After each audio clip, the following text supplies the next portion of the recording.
Hey guys, welcome back to the development tank. We're here live on site again. Another finished product, and this one we're super proud of. 118 Booran Road. It's now for sale in sunny Glen. We want to show you this standalone dwelling, natural light. We've done some things a little bit nicer. And we've got Claire here. She's back, finished product specialist. This is one of her favorites. Claire, thanks for coming. Thanks for having me. Standalone dwelling, like I said, keen to get you inside and show you some of the features, some of the do's and don'ts, and the lessons inside. Let's get into it.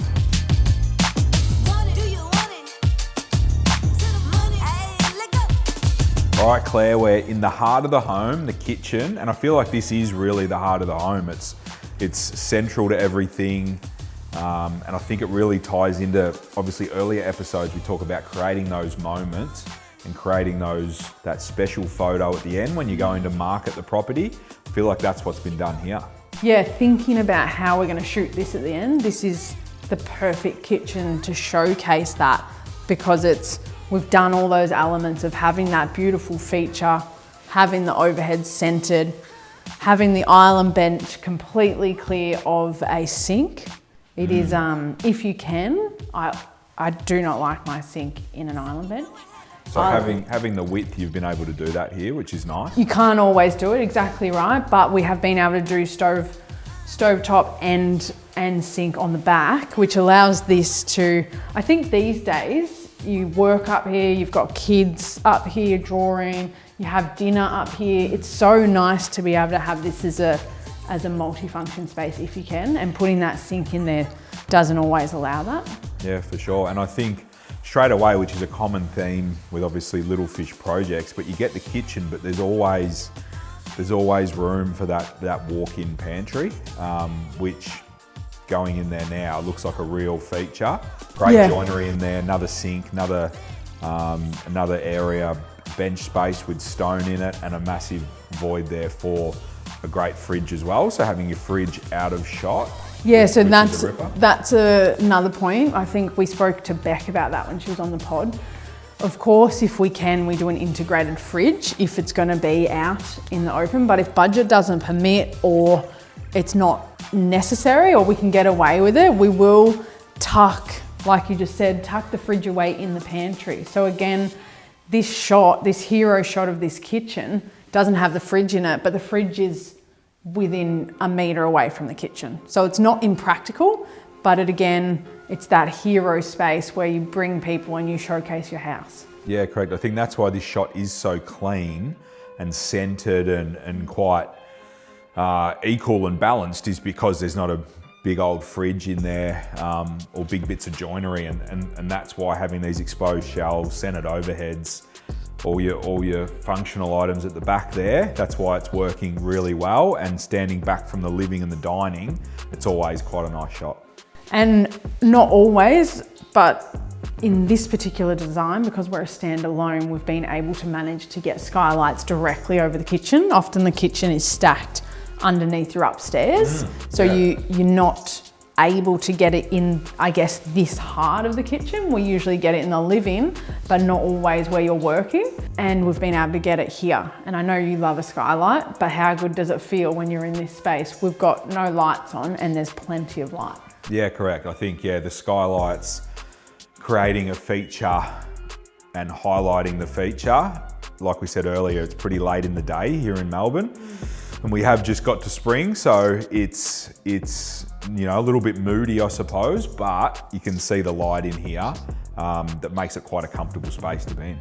Now, the feature light that we've put over the island. So I think you touched on earlier in this episode, you've just out the front, there are a few premium and additional elements we put in this Glen home, because it is that premium product and it is the suburb that warrants it, which we'll take you through some other areas in the bathroom and finishes and level of detail. But the pendant made a lot of sense in this home. We don't always do that. We usually do something simple like can lights, but it tied in with the rest of, and as we see it, the rest of the interiors and that level of, I guess, finish, also the design element.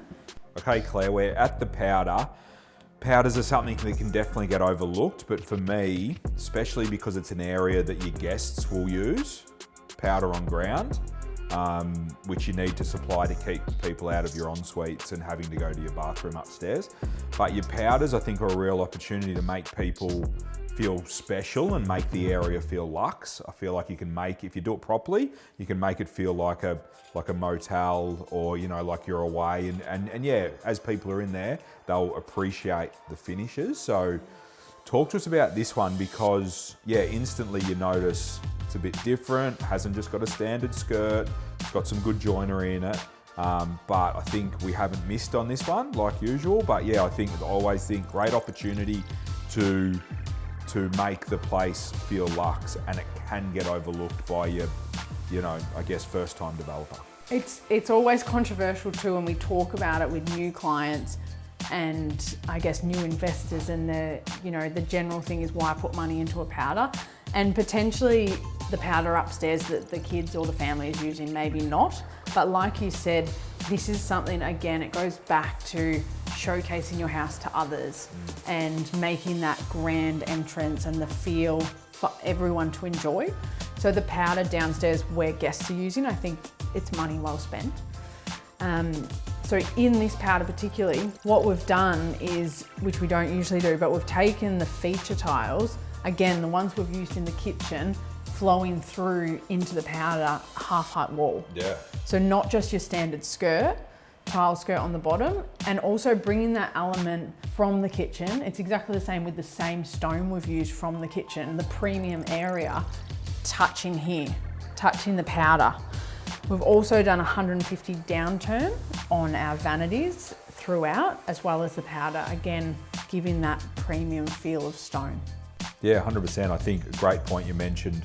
You've got the hero area, which is the kitchen, but pulling the same elements and having the powder, potentially often forgotten powder room, to talk to your hero of the home. So the powder room's getting some of that rub from the kitchen. So automatically, they're the same product. Same product, same perceived value.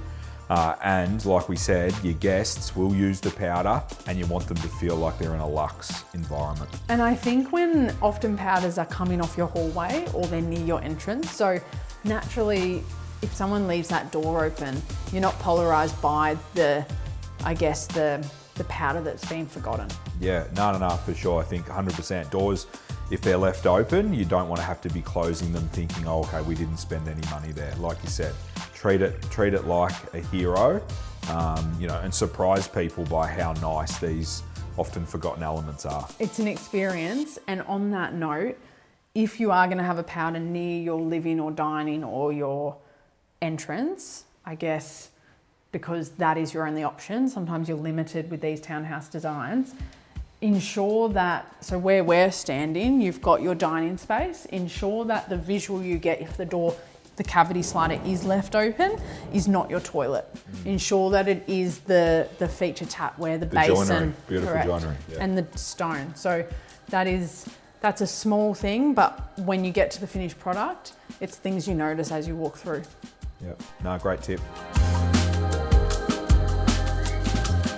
Okay, so next item, Claire, as we walk straight up the stairs, we're met with lovely joinery and storage options for the 3 bedrooms upstairs. Do you want to talk us through this one? Because sometimes, as we've mentioned before, joinery can get attacked through a value management process. So definitely when they're not in bedrooms and they're out on show, it is nice to see that they do stay in projects. All the time in the office, you're like, storage. But don't spend too much money at the same time, right? Yeah. So it's a double-edged sword, but we are out in the open and this is the entrance into the master. So it's one of those things, again, if you're going to skimp on joinery, or if you really are that budget driven that you have to put your MDF doors in, choose wisely where you're doing it. Don't do it in the touch points, the hallway. Do it in the lesser bedrooms, or the secondary bedrooms, I should say. Definitely not in the master and the entrance to the master, the entrance to the main living. Do it in those areas that potentially someone might not even go into, but if they are going into it, it's certainly not what's dictating them buying this home. Yeah, correct. I think, yes, coming up the stairs and being met with cheap joinery would be a miss. So like we say, attack the rooms, attack bedroom 2 and 3, those sort of areas before you look at the ones that are out on show. It goes back to all those principles that we always fall back on. You can't skimp out on the facades because facades sell home. It's that first point of what you see. It's the same with the kitchen where people spend the most money, the master, the person buying the product, and then the joinery in the areas that make sense.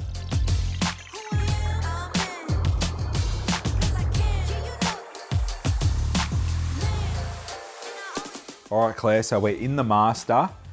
Something that you notice straight away in these townhouses is the vaulted ceilings, obviously flows through from the facade, but there's some interest here. The sheer curtains on the angle, amazing walk-in robe, amazing ensuite, skylight again. Do you want to talk us through the process of, I guess, creating this interest in these important areas? Yeah, like you said, it was driven from the facade. So we were designing to create impact, and we had the raked windows, which flowed with the skillion roofs.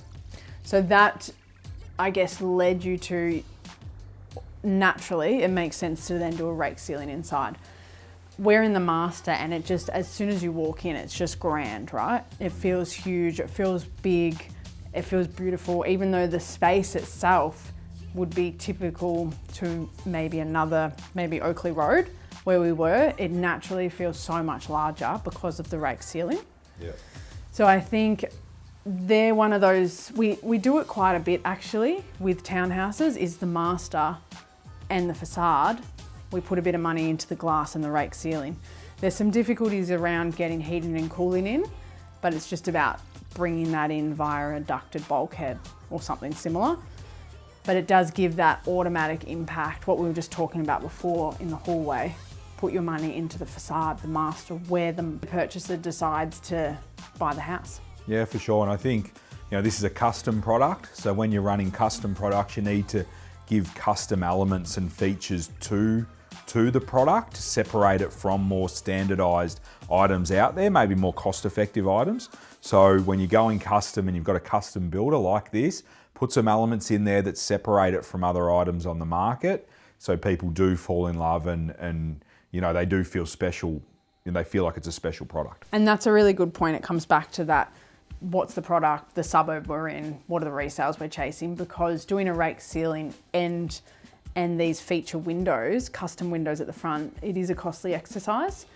We ran the numbers recently on another job, so we're not talking 5,000, like we're looking at 15,000 a townhouse. So it adds up really quickly. So it's got to be in the right suburb and the right product. Okay, Claire, so we're in the master ensuite. Amazing finishes, massive mirror, which I love. I know sometimes a feature mirror versus, a nice big massive wall-to-wall mirror, you can go either way, and we do go either way, but I do love a massive mirror that then makes the space feel even bigger.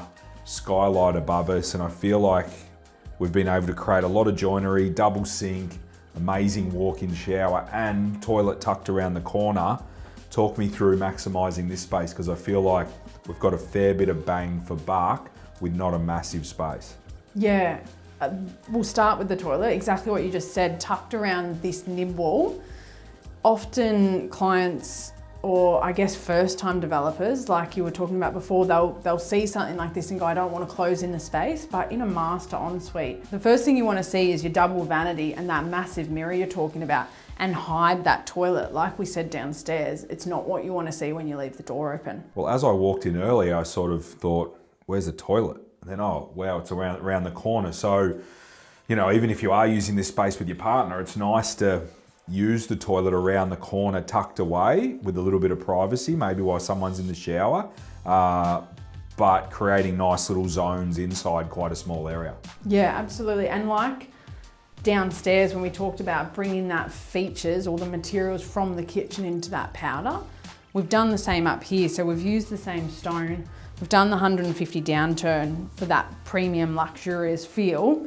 We've actually ran the joinery to the ground. So often we'll do a floating, but this again is just, it's a different, I guess, design intent, but it has that luxurious feel about it and suits the area. We've gone with the gunmetal, the ABI tapware, but the gunmetal colour, which again ties into that black and white facade, the deeper tones, the travertine tile, the large format, and the skylight. Yeah, it all works. I feel like the joinery to the ground, I think really works, and the amount of storage in there is quite amazing. And like you say, the skylight and just the massive mirror having light bouncing off, all these surfaces makes it feel quite nice. And on that mirror, it's a good point because you're right, we do say a feature mirror or a custom mirror. This, you get the luxurious feel and the high-end element, but it's just a piece of glass. What not to do is when you're doing a development, don't go to the extent, if your designer's pushing you to, don't go to the extent of recessing it into the tiles.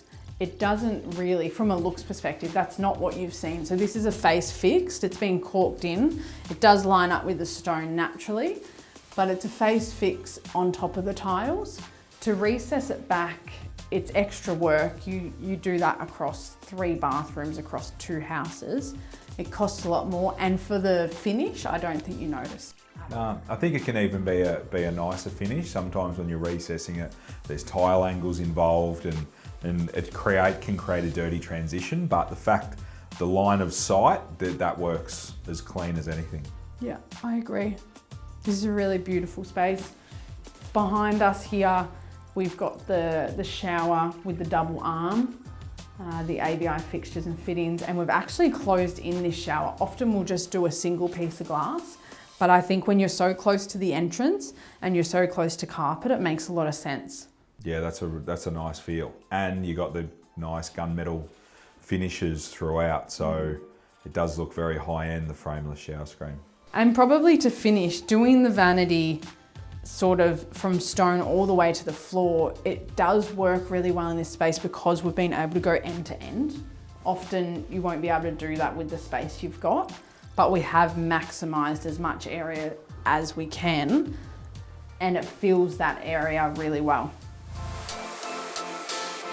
The dirty old garage, often forgotten. A lesson that I know we've learned over the journey, and something, is sort of probably got to us on a couple early on, but definitely a lesson we've learned now, is finishing your garage floor. When I walked into this home, opened it, and the garage was just Mickey Mouse with this finished floor, this speckled look, all corked, all done, nearly looks like another room of the house. I think it can definitely always get overlooked, and just the raw slab that's lived through the build often gets damaged and can't really be cleaned properly. A finish like this in a townhouse, I think, is super important. And you're right, 100%. And I think so much so because garages in townhouses are an extension from the house. So naturally, if you leave a door open, if it does go into the entrance, even though we try to avoid it, wherever you're leaving the door open, it's going onto floorboards, onto a premium finish. So to finish off the garage as if it is an extension of the house, I think has a lot of merit to it. You said we have learnt a lot over the years of figuring out where to put your money and where not. And I think the garage is the first point you go, oh, I'm not going to spend $3,000 on doing the floor, it's just a garage. And whilst maybe if you are selling off the plan, it might not be money that you need to spend because it's not really recognised. But when you get to the end of a build, it's exactly what you just said. People walk through the garage door might even be open on and open. But you do walk through it, and you walk through it from a finished premium product inside into the garage. So it can't be a dirty old garage like a garage that's not attached to your home. 100%. I think if you can do these spaces right, we spoke about the powder early, these spaces that people may not be always laziness, it just may be bowling through the design, being excited about the bathrooms, en suites and kitchens, forgetting about those other spaces that if you get those right, someone comes into this garage and can see the transitions are tight, it's finished like another room of the house. Suddenly that gives them confidence that the rest of the house is going to be finished in such a manner. So I think it's a really good one. And I think, would you advise people to negotiate these finishes into the start of their contract? Because even when you said, say, $3,000 there, that might be the variation price, but tell me that if you're negotiating a product like this in at the start of your contract, that it's not a bit more competitive. Absolutely. Get your scope tight and how you want it at the start, because always variations, regardless of, you know, whether the builder's adding an additional margin or not, you're probably getting that price 6 months or 12 months down the track, so it's going to be more regardless. Yeah, for sure. So get these little things done right, and don't get there at the end and think you want these extra items, because they will cost you more. Get them in at the start, learn the lessons that we've learned, and get it at the start, because you'll be glad you did, because this is like another finished room of the house. Okay, Claire, thanks for that. Thanks for taking us through the do's and don'ts and the little wins in this property. It's come up really nice. I think an owner-occupier is going to be really happy with this at some point. And lots of good tips there. It's got a really good feel to it, Booran Road. I would comfortably live here. Yes, 100%. You know what? It's giving me Colling vibes in Carnegie. So every space is considered. Oakley's obviously on your bigger side. These are slightly smaller, but every space is considered. Every space is used, and it really works. Yeah, and smaller, yes, than Oakley, but it's that square design when we talk about getting a corner site, or in this case, a back to front but separated, has its own street frontage. They use every element because they're a square design. You don't lose space with your long hallways. Yeah, 100%. All the spaces are well done and well positioned, and you get that sort of natural light where you get a lot more opportunities to get skylights in and natural lights in. So ripper townhouse project, this one, standalone, really well appointed. Thanks for jumping on. We'll see you on the next one. Thanks for having me. That's it, guys. That's a wrap. Please like, share, subscribe. Anyone that's going to get value out of that, another lovely custom townhouse from Little Fish Property Developments. Happy developing.